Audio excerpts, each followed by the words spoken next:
Wolfpack Nation? Welcome to another episode of Tuffy Talk here. As you may recognize, for those watching at least, we have Kenton Gibbs here with Locked On Wolfpack. Kenton, pleasure, man. Always pleasure to have you on, man. Hey, it's always good to be here, and it's exciting to talk about this team when they're rolling good and everything is seeming to be working in the right direction right now. It's always a great time. It's easier to talk about this right now than had things going another way in the Virginia Tech and Wake Forest game.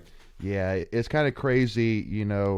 I remember last night after the game, like talking to my wife and thinking, I can't believe 3 weeks, 2-3 weeks ago, right after the Syracuse game, like if I had told that person, hey, don't worry, you're going to beat Virginia Tech and you're going to beat Wake Forest,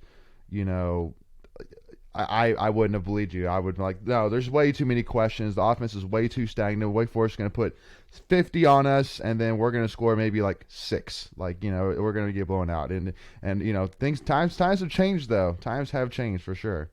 In watching the Virginia Tech game and seeing some of the struggles that we had to contain their receiver, was it Caleb King or is it what was Caleb King? That's one rings a bell. He was tough to stop in that third quarter. Every time they threw it deep to him, it seemed like he was right under it, and our corners were looking at the back of his head like a good barber. But it's the reality that after Syracuse, I don't think that was the lowest that this team was. I think in the middle of that Virginia Tech game, oh boy, after that third quarter, oh man, it was. I had never seen Wolfpack Nation as dejected as I had seen in that moment, where it was just like everybody was just like, all right, this season's done, pack it up, boys. 6 wins is our ceiling. We'll end up in the middle of Nowheresville Bowl in Shreveport or El Paso or end up in the Quick Lane Bowl in Detroit or something like that. And very quickly MJ figured it out and start turning into MJ. And next thing you know, it's a great time to see in Raleigh, and we're at 7 wins. We're at 7 wins. So it's been an interesting ride to see these past couple weeks play out. Yeah, no, and I mean, obviously, you can't really talk too much more without talking about MJ Morris and how impressive that guy has been so far this season. I know I was taking a look at some stats here. I mean, first of all, again, that him, Jay, definitely fits, I think, perfectly. And, kind of looking at 2 stats. So now he is right there with Jacoby Brissett and Phillip Rivers as the only quarterback in his first 2 starts to throw 3 touchdowns in each game and no interceptions. So, again, just hugely impressive, what he's done so far.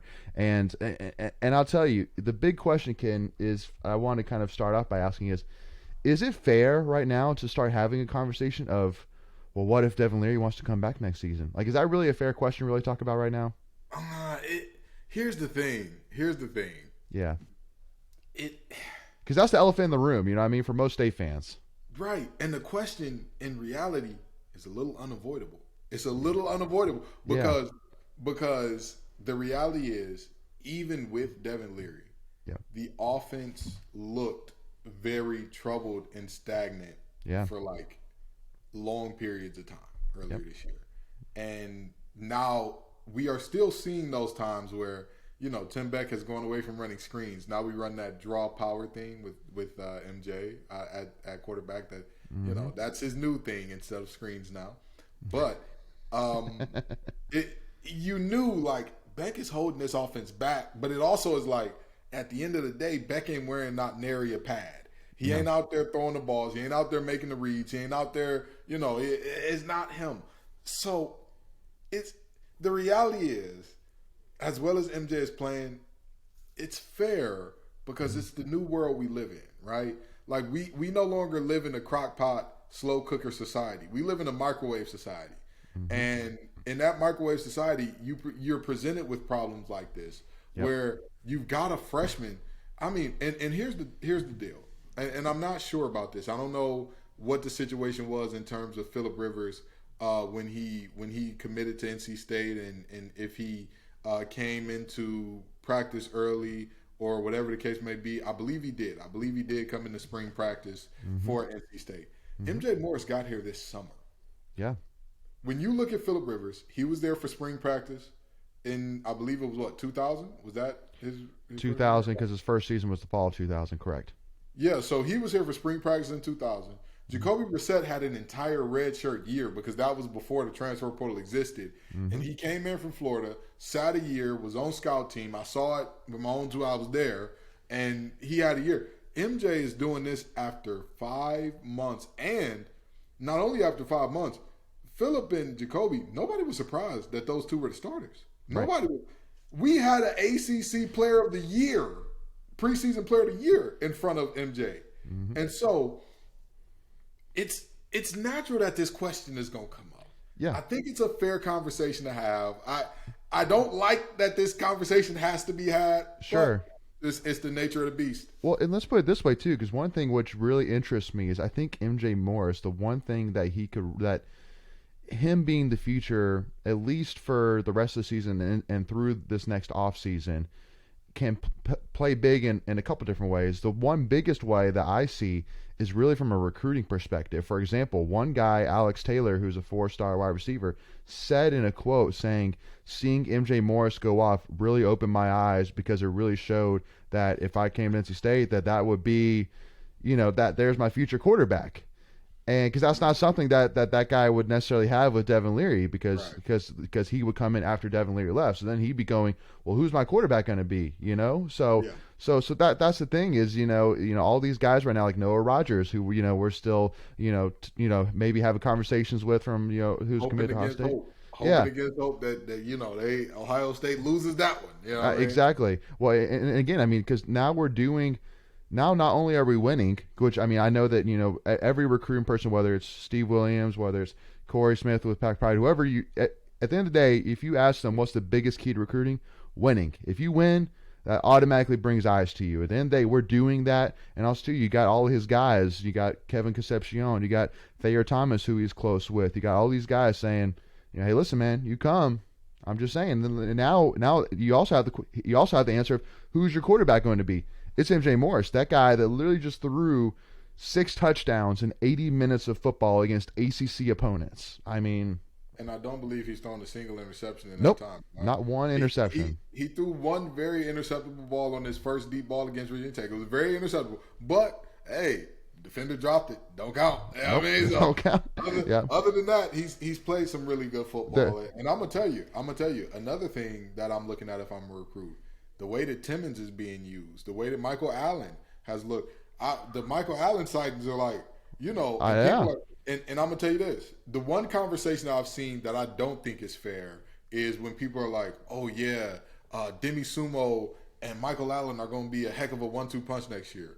Don't forget about the guy that's carrying our running game right now. Jordan Houston is not chopped liver. He put the game away against Florida State. He was the only thing our offense had going for it against Syracuse. What are we doing here? If anything, Florida State is giving us the recipe. You can have a 3-back system and keep all 3 happy, give all 3 the ball, and guess what? If we want to have a situation where we say, hey, we like what MJ does, but we want to be who we are. We want to run a lot of zone, and we want to hit big shots off that. Well, guess what? You're going to need 3 backs. We've seen this year with the health situation that we've had. You're going to need – this is a violent, physical game. You're going to need more folk. Now, that is a conversation I think isn't fair because at the end of the day, you can't find a way to put 2 quarterbacks on the field regularly. That's just not how it works. Yep. Running backs, however, we can find a way. We can fix it. We can work something out to where we can get that – it's only one ball to go around, but I'll tell you what, we can put together some packages to get all these guys on the field. So – yeah, I think that from a recruiting standpoint, if I'm looking at,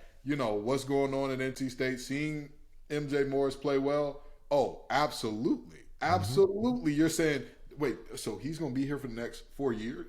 3 years from now, he's probably still going to be the guy? I'm sold. I'm sold. I know. And so, but again, obviously, the one thing I immediately want to go ahead and kind of asterisk this conversation by is at the end of the day, we still have 3 more guaranteed games to play here, and we got to take it one game at a time. Obviously, even Devin Leary made in a press conference, which I do want to kind of ask you about here, Ken. But he basically in there said that he hasn't made a decision yet on if he's coming back, going pro, whatever it may be. But at the end of the day, we just got to get through the season first. Devin Leary's not going to play the season. So then Absolutely. they just got to focus one game at a time, take care of Boston College. And then, you got Louisville, UNC, two big games here to finish the season.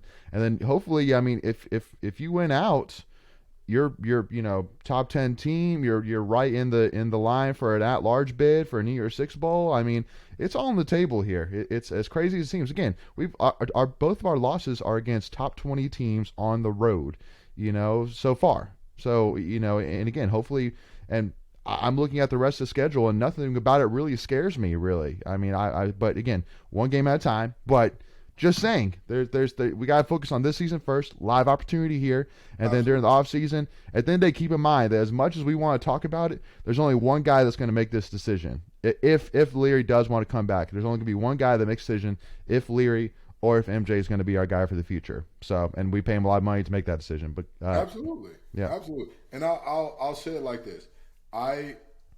Regardless of what happens with that situation, honestly and truly, it's a good problem to have. It's a beautiful problem. Great problem to have. It's You know beautiful. what I mean? Like, you could have the problems that Boston College is having right now, to where you got to convert defensive linemen over to offensive line, and not during the off season where you're like, hey man, you've got a career playing O line, D line ain't it. Not that situation. You're having a situation where literally mid-season you're having to pull guys off the scout team. You're having to burn red shirt to just get live bodies who are over 280 pounds to get out there and attempt to block somebody. This is a good problem to have. Yes. This is a really, really good problem to have. And so, there have been times in NC State sports where we haven't had problems like this, right? There have been plenty of times where my freshman year, it was Brandon Mitchell and old Pete Thomas. Listen, no disrespect to those two gentlemen. I've said this before too. Go ahead, Kenton. You can say it. You can say it. MJ Morris and Devin Leary wasn't walking through that door. That's all I'm saying. That's all I'm saying. So it's a good thing to have. Yes. But it is a problem indeed. And what I think will happen. What I think will happen is Devin Leary says, I've had 2 seasons ended by injury. I've looked great when I'm healthy, but I don't want to take the risk of another season ending injury or whatever the case may be. And if I am going to take that risk, let me take that risk when I'm getting paid about $1 million, about $1.5 million, whatever the case may be. Because I honestly and truly think he's put it on tape. He's put the player that he is on tape.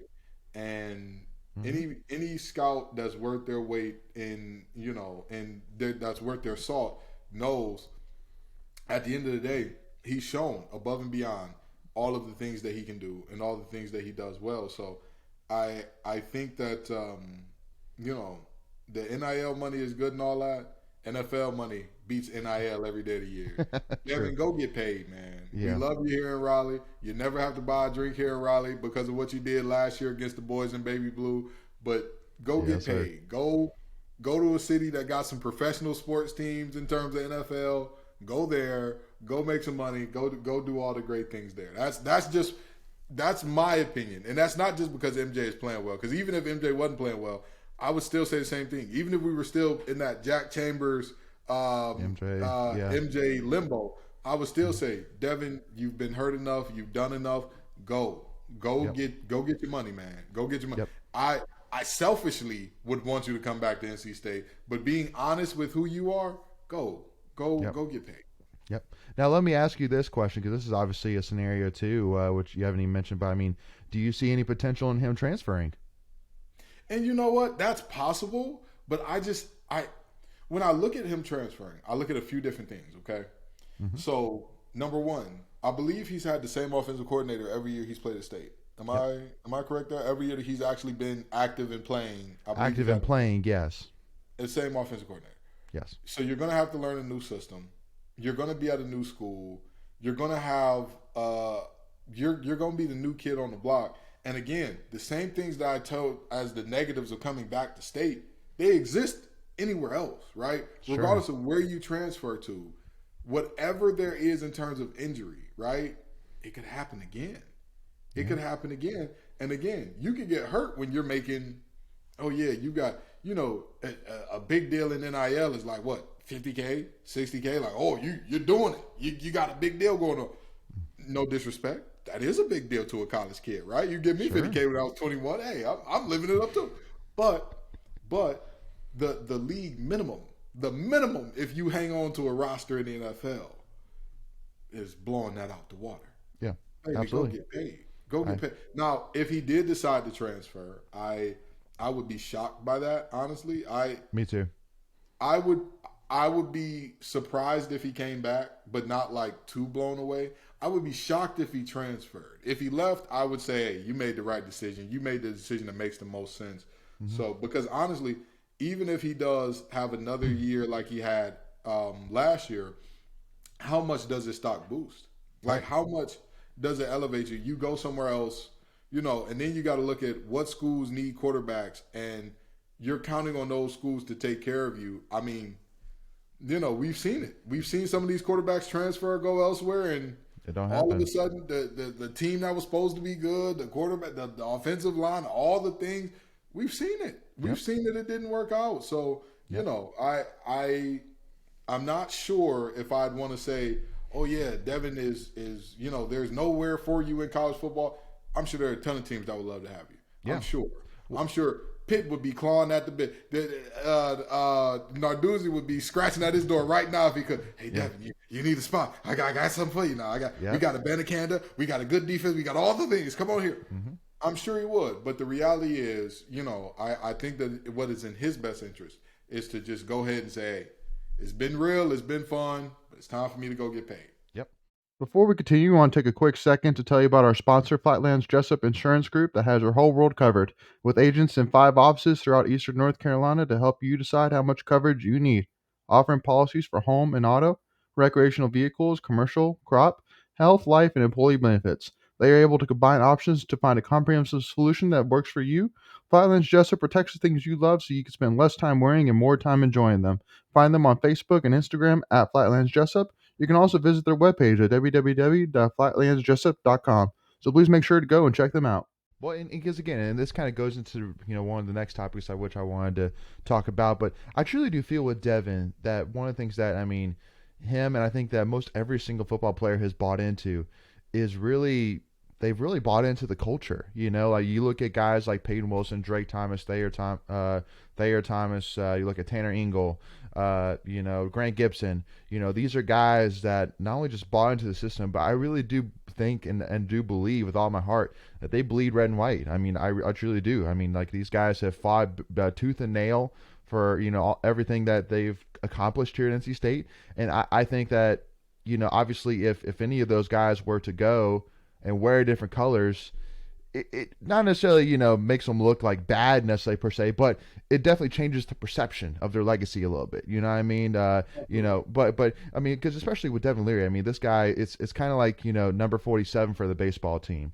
Who left and went to another school, which again, not saying names, just number 47. At the end of the day, that guy's legacy, if he had stayed at NC State, would have been probably one of the all-time fan favorite players to ever wear the red and white in any sport. Seriously, what that guy was doing already just in his freshman year. Imagine if he played 2 more seasons at least, before he went to go pro and drafted in the first round. God, that dude would have been, even us at Tuffy Talk, we were, like drooling at the mouth over this guy. Same thing with Devin Leary, what he did, 35-5, beating UNC like he did, beating Clemson, finally getting that hump off our back, which was a huge hump for sure.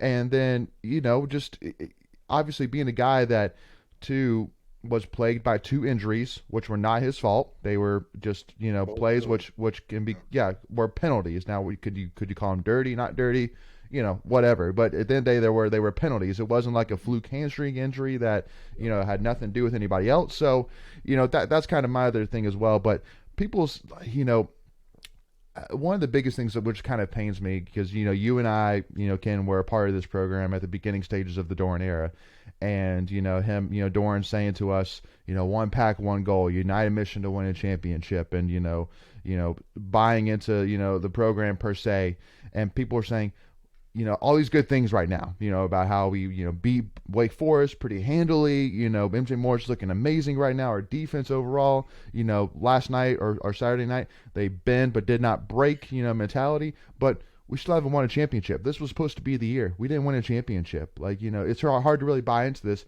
because we haven't won a championship. But it's like, listen, folks, at the end of the day, how many times in the last 3 years have we come back at any point, but specifically after halftime? I look at the Pitt game in 2020. I look at Duke in 2020, where we came back after being down at halftime. Obviously look at UNC last year. The list goes on and on and on. There have not been many. There have not been many times in the last 15 years. All the way going back to the beginning of O'Brien era, that you've seen that most of the time with state teams. Once they're down, it's tough for them to really work their way back. But it's different. It truly does seem like this team and this culture finally is figuring out how to win. And again, we're on a 16-game winning streak. We don't lose at home right now. Can I tell you something that I think a lot of people need to understand? Please. The fact that we're even talking championships. When I was sold on coming to NC State, it was, if you win a championship here, it'll be just like it was at Cass Tech. Now, my high school was a high school that was for brainiacs. It wasn't really for, high-performing athletes, all that good stuff, until my class got there. And head coach at Cass Tech, Thomas Witcher, I love him to death, told me the same thing as Doeren. You come here and win a championship, you'll be the first. You'll do something that hasn't been done ever. At NC State, you come here and win an ACC championship, you'll do something that hasn't been done since. In football, we're looking at 73? Is that, or was it after that? Was it 79? I know pretty sure 78. 78? I'm pretty sure 78. But it's been a long time. I know it's been 94 since we won baseball, men's basketball, or football. But either way you cut it or slice it, not a single player that is going to be on the team, unless we get one of those Australian punters that's like 50, will have been born. In the time since we won our last championship. The fact that we are talking championships, darn it, take your cap off and tip it to Doeren. You've got to. You have because to. It's like when the guy from I believe it was USA Today, Dan Wolken, said, "Oh, NC State just gave Doeren an extension. It shows that winning 8 games is enough to get you an extension to NC State." How many schools in America is 8 wins a year not enough to get an extension? Yeah. You're looking at what? Bama, LSU, Georgia. Who else? Texas A&M. That's a rough topic. I think 8 wins a year at Texas A&M. I think you'd be all right. The reason that Sumlin got fired, he wasn't getting 8 wins a year. Right. Same thing with Jimbo, not getting 8 wins a year. Right. I'm telling you, you've got a very select few, Michigan, Ohio State, Clemson, very select few where 8 wins a year. Even USC, I'll throw USC in there. Those are about the only 6-7 jobs where if you win 8 a year, people are going to look at you and say, all right now, you better show us something. Everywhere else in the nation, go ahead and ask the folks at Cal if they'll take 8 wins a year. Go ahead, ask the folks in Chestnut Hill. Go ahead, ask the folks down in ask the Gators right now. Would y'all take 8 wins a year? Go ahead, ask Texas Tech, ask UTEP, ask Nebraska. Would you take 8 wins a year? Again, you can say what you want about we should be competing for championships in this year 10 and all this and that. The reality is, it's been an ascension. And yes, the ascension has not been linear. There was 2019 where there was that dip. Yep. But then there was back to ascension. So at the end of the day, the love and reverence that should be shown to Doeren, by the time he leaves, he's probably going to have all the head coaching records. Probably going to have all. Yep. Probably. So what are we doing here? Yep. What are we doing? Well, and especially too, because again, so I'll tell you this: if he doesn't do it this season, which he probably won't, especially now, but by the first or second game of next year, if I remember the calculations correctly in my head, he will break the record for the most wins in NC State football program history. And again, he's young. Again, he's got easily 15 plus more years of coaching if he wants it easily, at least. So, and honestly too, again, because I think that conversation more came up when we put out the graphic of Terrell Timmons, Demi Sumo, and MJ Morris, and said the future, and everybody was like, well, why is this the future? Like, we're supposed to have the guys this year. It's like, listen, we were saying preseason that there was a big worry of, okay, we're going to lose Peyton Wilson, we're going to lose Drake Thomas, we're going to lose Corey Durden, we're going to lose Graham Gibson, we're going to lose Devin Carter, Thayer Thomas, Devin Leary, we're going to lose all these guys. Like, once they all leave, then we're screwed. We're starting over from scratch again. But at the end of the day, what you're seeing right now should be an even better feeling because of the fact that now from these guys that you are seeing that not only the rest of this season, but even for the next season or two at least, that NC State football is in good hands. Like, seriously, and it's only going to get better. It's only going to get better. Absolutely. When you look at the things that this team is going to be bringing back, when you look at the pieces that this team is going to be bringing back, I don't know how you can make the argument for, that saying they're the future is a bad thing. I will say this. You could also say those guys are the present because they're making plays now. Right. You can say what you want about, this year was supposed to be the year and it's always going to be a team of next year. All of the things that we wanted except two are still on the table. We have the playoff is out, conference championship is out. 10-win season still very much in play. Very much. Very much in play. New Year's Six Bowl is actually in play. Let's be honest. In play. If we run the table, bada bing, bada boom. We beat UNC, bada bing, bada boom. UNC beats Clemson. It's very possible that the voters look at us and say, well, wait a minute now. Because this team has figured something out. MJ Morris keeps looking good, all that good stuff. And I'm not saying that this is happening. I'm not saying, go bet your house that we're going to make a New Year's. I'm not saying nothing like that. What I'm saying is all of the things are still there. All of the things are still right there. Again, how many times have we ever won double-digit games in the season? Once. One other time. Once? Yep. So this whole thought of, the sky is falling and the ceiling is over. Stop it. Yep. Stop it. So much is in front of this team. Yep. So much.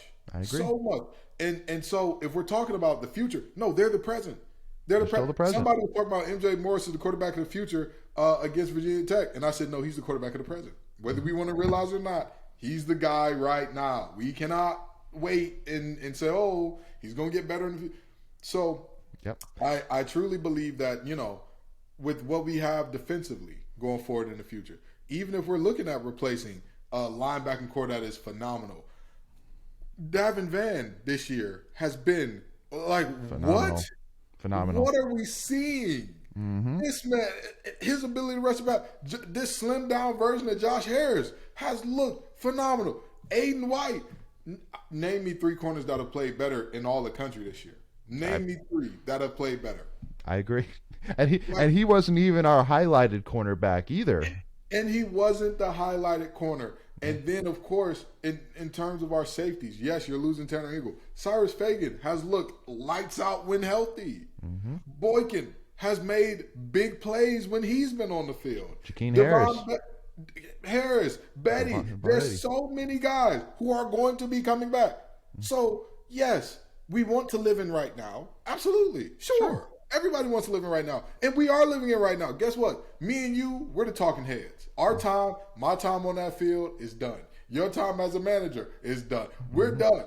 We're done. We're supposed to have those conversations about the future and about what's going on and all that. Doeren, Gibson, Beck, and company. They're right now. They're thinking about how do we beat Boston College? Because for as bad as Boston College has looked, for as terrible as they've been at times, for the fact that, I know for a fact, you give me about a week and a half to train, I'd go get me a sack or two against that Boston College offensive line. For all of those things being said, the reality is that freshman that they got ain't no slouch either. Nope. He came in with one of the first ever 300-yard, 4-touchdown games out of a freshman starting a game that they've ever had up there at Chestnut Hill. So we got to get our P's and Q's on. We got to strap our nuts on and be ready to play some football come this Saturday. Yep. And then this Louisville team that seems to get better and better and better is on the docket after them. And then guess what? After that, y'all know the tradition. The day after Thanksgiving, it's time to go see. We got an appointment with the boys in baby blue. There is optimism for the future, but there should also be hope for the present. Because this team is showing you. They're giving you reason. This team had every reason to pack it in and say, hey, the season's over. We're done. It's done. You know, we've lost our guys and whatever. They're not. Nope, they're not. Our defense had one of the most prolific offenses in the nation. Of what was it, 21? Like that.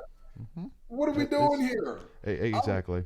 I was ready to pull out hair I don't even have when we were rushing 3. But guess what? The DBs every time said, hey, Kenton, we got this. We can rush as few as we want. We'll figure it out. You know what I mean? Gibson make a lot more money than you, Kenton. We got this figured out. Hey, I'll take it. So this team, yes, the future is bright. The future looks beautiful.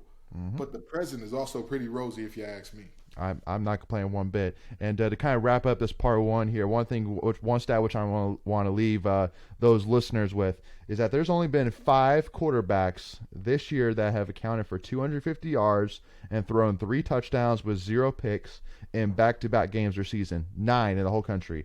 And some of those names on the list are Caleb Williams with USC. Hendon Hooker, who's having a pretty decent season with Tennessee. Garrett Schrader, who's looked a lot better at Syracuse here. C.J. Stroud, a guy a lot of people know Ohio State. And then a quarterback down the road, which, we won't mention. And then M.J. Morris. And there's only one guy that's a true freshman of these 9.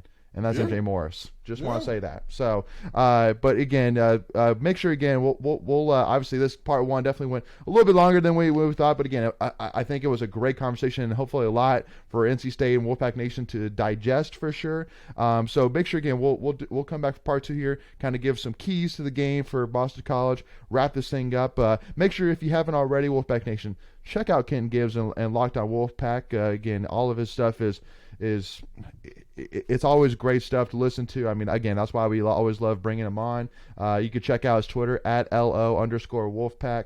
I know, Ken, you have your personal Twitter, which do you still push people to your personal Twitter as well, or most of your stuff is through Walked On? Oh, listen, I tell people all the time, you can come to my personal Twitter if you want, but you're going to get the personal me, right? You're not just going to get the NC State loving, you're not just going to get the Wolfpack loving, sports loving Ken. You're going to get all things Ken there. So that's the reality there. Yep, and so make sure to check out also too on all major podcast platforms, all of his podcasts as well. If you want more NC State content, definitely make sure to do so. Any other plugs, Ken, I need to be aware of, or those main 2? We're good there. We're good there. Sweetness, man. All right, well, make sure, if you haven't already, make sure, again, tune in for part 2, as I have an insight from the Boston College side that you will not want to miss out on. So tune in for part 2. And if you haven't already, again, hit that subscribe button, hit that notification bell so you don't miss out on any Tuffy Talk content. And also to give us a like on this video. If you love NC State and if you think NC State's going to beat Boston College, hit that like button. And then also to give us a follow at Tuffy Talk now, Twitter, Instagram. Thank you all so much. We'll see y'all for part 2. Go Pack.